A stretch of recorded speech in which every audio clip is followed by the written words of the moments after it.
السلام علیکم، welcome to my channel Urdu stories. میری آپ سے گزارش ہے کہ میرے چینل کو سبسکرائب کریں اور بیل نوٹیفیکیشن کو آن کریں تاکہ آپ کو میری ہر ویڈیو کا نوٹیفیکیشن ملتا رہے۔ تو آئیے چلتے ہیں کہانی کی جانب۔ درندہ صفت، وہ حسن اخلاق، رحم دل، غریب پرور لوگوں کے دکھ درد کو محسوس کرنے والا اور بڑھ چڑھ کر لوگوں کے کام آنے والا، مگر در پردہ اس کی شخصیت بھیانک تھی، اور جب اس کا راز کھلا تو پھر رات کے بے قرار سناٹے میں کرموں کی کانپتی ہوئی آواز سنائی دی۔ اسد صاحب، یہ دیکھیں، میں نے ٹارچ سے اس جگہ روشنی ڈالی جس کی نشاندہی کرموں کر رہا تھا۔ یہ ایک گڑھا تھا، لیکن جو ہی میری نظر اس گھڑے پر پڑی تو میرے رونگٹے کھڑے ہو گئے، کیونکہ اس جگہ پر بربریت شدہ ایک برہنہ لاش پڑی تھی جس کے بازوؤں اور ٹانگوں کا گوشت غائب تھا۔ کرمو سخت خوف زدہ ہو چکا تھا۔ اس نے کانپتے ہوئے لہجے میں کہا، اسد صاحب واپس چلیں، یہ کسی جن بھوت کا کام ہے، لہذا میں بغیر کچھ کہے سنے واپسی کے لیے مڑ گیا۔ میرا نام اسد سعید ہے اور میں کرائم رپورٹر ہوں۔ ان دنوں میں اپنے خالازاد کزن شاہد کی شادی میں آیا ہوا تھا۔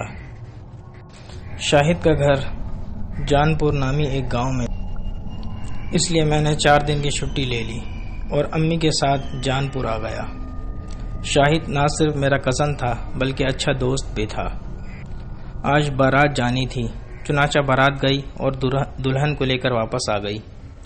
دوسرے دن ولیمہ تھا۔ اکثر گاؤں و دیہات میں دن میں ہی کی شادی ہوا کرتی تھی، کیونکہ زیادہ تر گاؤں میں بجلی کا مناسب انتظام نہیں ہوتا۔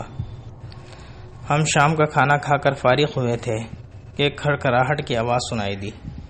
شاہد کا گھر ایک پہاڑی کے ساتھ تھا۔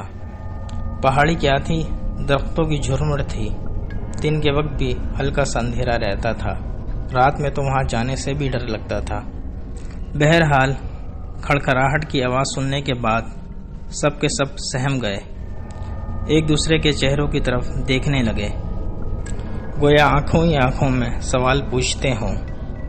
میں نے وہاں کھڑے 2 نوجوان لڑکوں سے کہا، اس طرف چل کر دیکھتے ہیں کیا ماجرا ہے، مگر انہوں نے جانے سے انکار کر دیا۔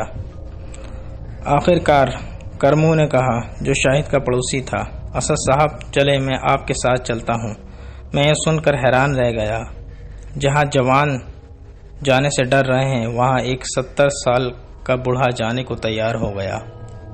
بہرحال میں نے ایک طاقتور ٹارچ لی اور ہم دونوں جنگل میں داخل ہو گئے۔ کرمو میرے ساتھ تھا۔ پھر ہم نے لاش دریافت کر لی اور اب واپس آ رہے تھے۔ جو ہی میں گھر میں داخل ہوا تو شاہد نے پوچھا، ہاں رپورٹر صاحب، جنگل سے کیا خبر دریافت ہوئی ہے؟ میں نے کہا، طنز نہ کرو، خبر کے بارے میں سنو گے تو گھبرا جاؤ گے۔ ادھر کرمو نے سب کو بتانا شروع کر دیا۔ غضب ہو گیا۔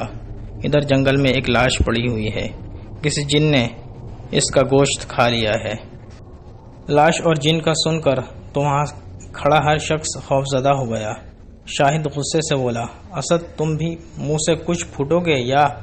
شاہد کی بات سن کر میں نے کہا، بات یہ ہے کہ کھڑکھڑاہٹ کی آواز سن کر میں کرمو کے ساتھ جنگل میں گیا تو کھڑکھڑاہٹ کا جواز ڈھونڈتے ہوئے کرمو کو ایک جگہ ایک لاش پڑی دکھائی دی۔ اس کے بازوؤں اور ٹانگوں کا گوشت غائب تھا، جیسے کسی نے بڑے ماہرانہ انداز سے کاٹ لیا ہو۔ تفصیل سن کر سب حیران ہو گئے، عورتیں توبہ توبہ کرنے لگیں۔ گاؤں کے ایک آدمی نے کرمو سے پوچھا، بابا وہ لاش کس کی تھی؟ اس کے چہرے سے کچھ پتہ چلا؟ کرمو ابھی تک اچنبے میں تھا۔ وہ بولا، مجھے نہیں معلوم، میں تو صرف اس کی ٹانگیں دیکھ کر آنکھیں بند کر لی تھی۔ یہ تو اسد صاحب کا حوصلہ ہے کہ انہوں نے بہت غور سے دیکھا۔ کرمو کی بات سن کر شاہد بولا، اسد تو ہے کرائم رپورٹر، پتہ نہیں کتنی لاشیں اس نے دیکھی ہوں گی۔ اپنی 10 سالہ ملازمت میں وہ ٹھیک کہہ رہا تھا، مگر لاش تھی کہ اتنی بھیانک حالت میں تھی کہ کبھی نہیں دیکھی تھی۔ شاہد کے گھر میں موجود افراد، جن میں کچھ مہمان تھے اور کچھ گاؤں والے تھے، سب ڈرے ڈرے نظر آنے لگے۔ یہ جانپور میں اپنی نوعیت کا پہلا کیس تھا۔ مسٹر کرائم رپورٹر، اس طرح کھڑے رہنے سے اور ڈرنے سے مسئلہ حل نہیں ہوگا۔ بہتر یہ ہے کہ تھانے فوراً فون کیا جائے۔ یہ آواز ماسٹر سفیر کی تھی، جو اس گاؤں کے واحد پرائمری اسکول کے واحد استاد تھے۔ میں خود ہی پولیس کو کال کرنے کا سوچ رہا تھا، لہٰذا میں نے موبائل نکالا اور پولیس اسٹیشن کا نمبر ملایا۔ میں عام طور پر اپنا تعارف اسد سعید CR کے نام سے کراتا تھا۔ یہاں CR کا مطلب ہے کرائم رپورٹر، لہٰذا میں نے یہی نام پولیس آپریٹر کو بتایا۔ وہ نیند میں تھا۔ CR کو نہ جانے کیا سمجھا اور ہڑبڑا کر بولا، یس سر، عبداللہ اسپیکنگ۔ میری ہنسی چھوٹ گئی۔ او بھائی، میں چیف منسٹر نہیں ہوں بلکہ کرائم رپورٹر ہوں۔ جی فرمائیں، ہمارے لیے CM کے برابر ہیں آپ، وہ جلدی سے بولا۔ میں نے خوشامد کو نظر انداز کر کے سیدھی بات بتائی۔ جانپور میں ایک شخص کا مرڈر ہوا ہے، بڑے بھیانک انداز میں۔ میں نے مزید باتیں بھی اسے بتا دی اور فون بند کر دیا۔ ماسٹر سفیر کہنے لگے، SHO حیات خان بڑے فرض شناس آدمی ہیں، جلدی پہنچ جائیں گے۔ پھر ہم اس موضوع پر بات چیت کرنے لگے۔ ایک بزرگ بولے، یہ کام کسی بدروح کا ہو سکتا ہے۔ بعض بدروہیں جب انتقام لینے پر آتی ہیں تو ایسے کام کر جاتی ہیں۔ ہو سکتا ہے یہ کام کسی شیر نے کیا ہے، چونکہ جنگل بہت گھنا ہے اور شیر آ سکتا ہے، ایک آدمی نے رائے دی۔ ایک اور بزرگ بولے، تم سب کا دماغ خراب ہو گیا ہے، بدروح نے تو خون پینا ہوتا ہے، مگر اس لاش کا گوشت کھایا ہوا ہے۔ بزرگ نے اپنی دانش میں بڑا اچھا نقطہ پکڑا تھا، مگر میں اس سے متفق نہ تھا۔ چنانچہ میں نے کہا، بزرگ گوار، بدروح والی بات پر میں یقین نہیں رکھتا، یہ تو ہم پرست لوگوں کی باتیں ہیں۔ درست کہا آپ نے مسٹر جرنلسٹ، یہ ہمارے خیال کا قصور ہے کہ ہر انوکھا واقعہ جنوں، بھوتوں اور روحوں سے منسلک کر دیتے ہیں۔ ماسٹر سفیر صاحب میری تائید میں بولے۔ اتنے میں پولیس آ گئی۔ SHO حیات خان اپنے ساتھ 4 سپاہی لائے تھے۔ میں نے ان سے ہاتھ ملایا۔ میں اسد سعید ہوں، کرائم رپورٹر، اور میں نے ہی آپ کو فون کیا تھا۔ آپ کو کون نہیں جانتا اسد صاحب؟ SHO نے گرم جوشی سے مسافہ کرتے ہوئے کہا، آپ جائے وقوع کے بارے میں بتائیں۔ جی آپ میرے ساتھ چلیں، میں دکھاتا ہوں۔ یہ بول کر میں نے ٹارچ لی اور ان کو لے کر جنگل کی طرف چل پڑا۔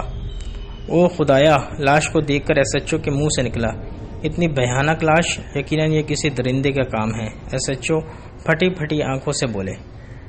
باقی سپاہی بھی ڈر گئے تھے، بہرحال ڈرنے سے کچھ نہیں ہوتا تھا۔ لاش کو اٹھا لیا گیا۔ جانپور بہت خوبصورت گاؤں تھا۔ صبح کے وقت ہوا میں کسی شوخ حسینہ کے رقص کرتے بالوں کی طرح جھولتے ہوئے درختوں کے اور چڑیوں کی چہچہاہٹ اور سندھی سندھی خوشبو ایک ایسا منظر پیش کرتی تھی کہ دل کی دنیا عجیب ہونے لگتی۔ اور پھر طلوع آفتاب کا منظر، لہلہاتے کھیتیوں پر پڑتی سورج کی کرنیں، یہ سب دیکھ کر بے اختیار شاعری کرنے کو دل چاہتا، مگر آج صبح دل کی عجیب دنیا ہوئی تھی، شاعری کرنے کو دل نہیں چاہا۔ یہ خوبصورت گاؤں خوف ہراس کی لپیٹ میں آ گیا، ایک لاش کے دریافت ہونے پر، اور پھر کٹی پھٹی کسی بد نصیب کی لاش جس نے دلوں کو ہلا کر رکھ دیا۔ پولیس والے لاش کو لے گئے تھے اور پوسٹ مارٹم کے لیے بھجوا دیا تھا۔ پتہ نہیں وہ کون بد نصیب تھا۔ کسی کا مرنا دنیا والوں کے کاموں میں رکاوٹ نہیں ڈالتا۔ اس لاش نے بھی رکاوٹ نہیں ڈالی اور شاہد کا ولیمہ شروع ہو گیا۔ دن گزرا، رات آ گئی، مہمان واپس چلے گئے۔ مجھے بھی جانا تھا مگر شاہد کے بے حد اصرار کی وجہ سے نہیں گیا۔ رات گزر گئی، صبح ہو گئی، مگر ایک ہولناک منظر کے ساتھ۔ ہوا یوں کہ صبح کے وقت گاؤں کی عورتیں کنویں پر پانی بھرنے گئیں تو شور مچ گیا۔ وہ اپنے گھڑے وغیرہ وہیں چھوڑ کر بھوت بھوت کہتی ہوئی واپس آ گئیں۔ میں نے شور سنا تو جلدی جلدی وہاں پہنچا۔ وہ ایک دل دہلا دینے والا منظر تھا۔ ایک لاش جس کی کھوپڑی آدھی غائب، جس کے بازوؤں اور ٹانگوں کا گوشت بھی غائب۔ او خدایا، سورج تو نئے دن کی نوید لے کر طلوع ہوتا ہے، مگر آج وہاں گاؤں کے اور بھی افراد اکٹھے ہو گئے تھے۔ کرمو بولا، اسد صاحب، یہ بھی اسی جن کا کام ہے۔ میں سوچ رہا تھا ایسا کرنے والا کتنا ظالم ہوگا۔ جن بھوت والی کہانی کو میں مان نہیں رہا تھا، مگر کوئی انسان یہ کام کر سکتا ہے؟ اگر کر سکتا ہے تو وہ کتنا درندہ صفت ہے۔ اچانک ایک آدمی بولا، ارے یہ تو گاما ہے، گاما کمہار۔ یہ سن کر وہاں کھڑے لوگوں نے غور کیا اور پھر وہاں جیسے بھگدڑ مچ گئی۔ ایک جوان سی لڑکی دوڑتی ہوئی آئی، میرے بابا یہ کہتی ہوئی وہ لاش پر گر پڑی۔ وہ روئی جا رہی تھی۔ بابا آپ کہاں چلے گئے بابا؟ اپنی رانو کو چھوڑ کر اب میں اس دنیا میں اکیلی رہ گئی۔ آپ نے یہ بھی نہ سوچا رانو کی دیکھ بھال کون کرے گا؟ او میرے خدا، وہ روئی جا رہی تھی اور میرا دل پھٹا جا رہا تھا۔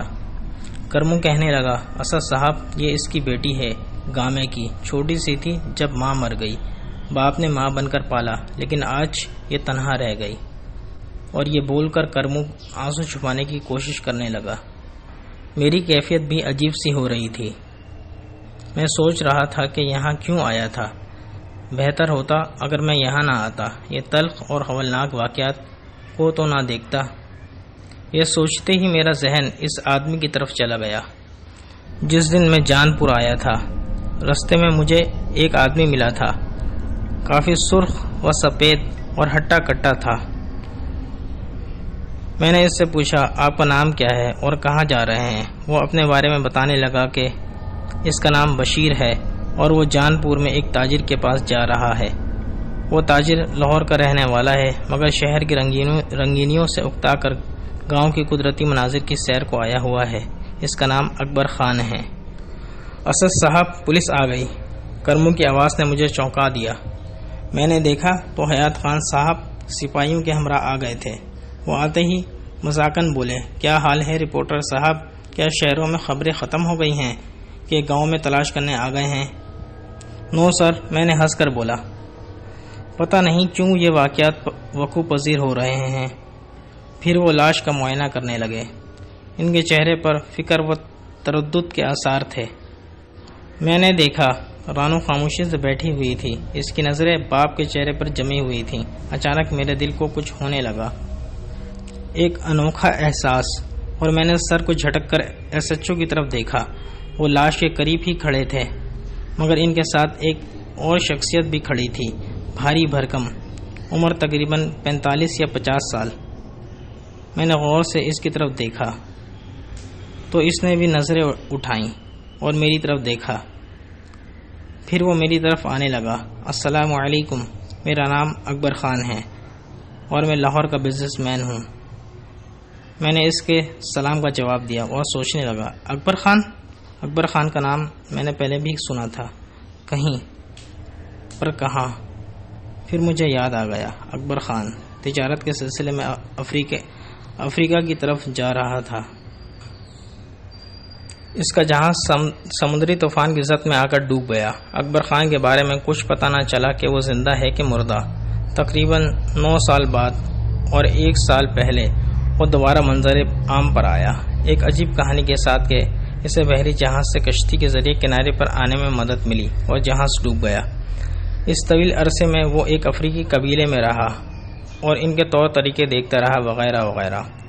اب آپ مجھے جان گئے ہیں نا اکبر خان؟ میں نے اپنی ایکس رے نما نظریں گھماتے ہوئے پوچھا۔ ہاں بالکل، آپ تو ایک افریقی قبیلے کو شکست دے کر آئے ہیں، میں نے ہنستے ہوئے کہا۔ وہ بھی مسکرانے لگا۔ میں اس وقت تھانے میں موجود تھا۔ ایس ایچ او حیات خان الجھن کے عالم میں کہہ رہے تھے۔ میری سمجھ میں نہیں آتا کہ کیا کروں۔ 2 لاشیں دریافت ہو چکی ہیں مگر قاتل کا کوئی پتہ نہیں۔ حکام بالا سے الگ دباؤ پڑ رہا ہے کہ قاتل کو بے نقاب کیا جائے۔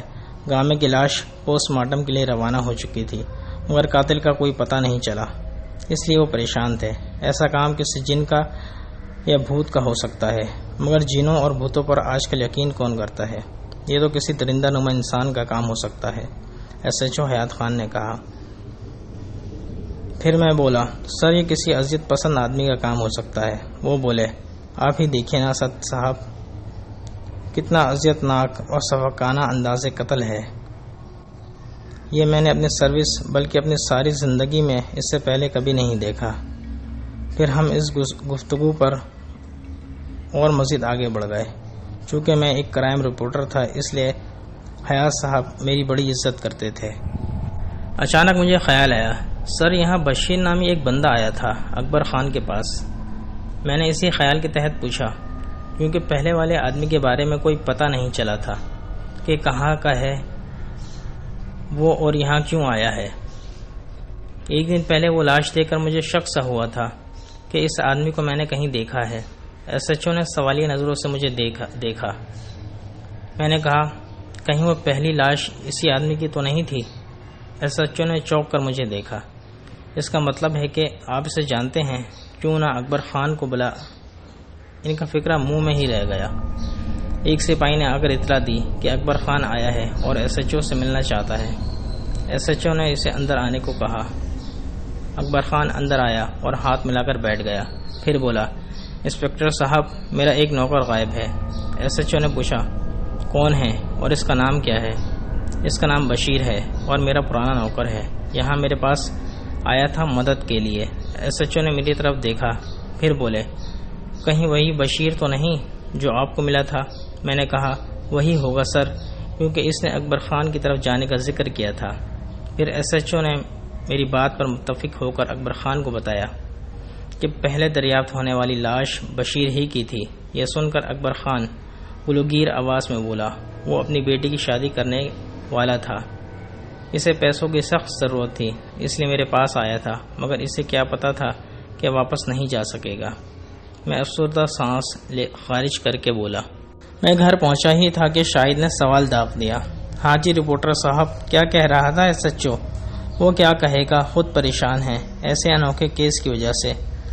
ہاں، پہلی لاش کے بارے میں پتہ چل گیا ہے، پھر میں نے اسے بشیر کے بارے میں بتایا۔ اتنے میں میری اماں جان آ گئیں، بیٹا یہ کیا ہو رہا ہے، قتل پہ قتل، چلو واپس چلتے ہیں۔